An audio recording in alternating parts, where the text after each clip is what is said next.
quick video of how to solder up the connections on an A8 3D printer. The reason you've got to solder these up is because it overheats and the connectors contacts become corroded and don't work. First of all, you've got to try and get out the Molex connector by pushing back the tab. There's a little tab there. You push that in and it will release the crimp. Cut the crimp off, obviously. Strip the loss. We'll twist the wire. It's always good to twist wires when you're soldering. And then tin the wire up.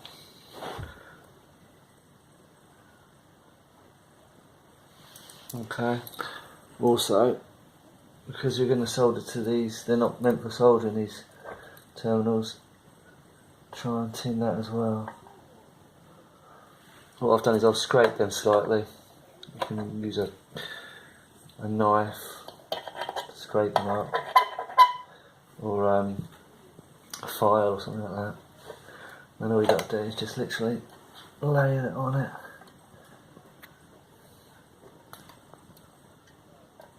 What I could do is just some heat shrink. Hold it still when it cools. Done. It's easy as that. So the next one. It's a bit more difficult for the thicker wire. So push the barb in. And then it can release it. There's a little barb on the edge there. Just got to push that in. It comes off. Crimp comes out. Strip the wire. Twist it. Tin it. There's already flux in this solder that I buy, so you don't have to flux. Not like you would with your plumbing. Tin it. Connect it up. Put quite a bit of solder on that one. I'm going to say if I had some heat shrink it would be better because I could insulate, heat it up. Hold it still when it cools down. There you go. One more. That was already out. I've done that area. This one's going to be a bit more tricky.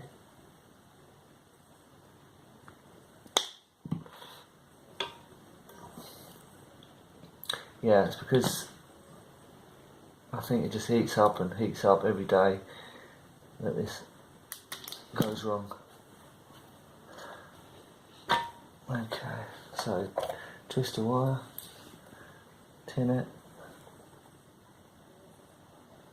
okay, tin the actual contact, hold it straight, heat it up. You can blow it slightly.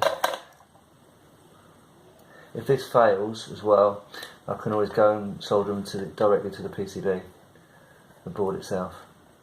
But I'll test this out because they're going to get hot and they could come apart. If they do, then I'll solder directly to there.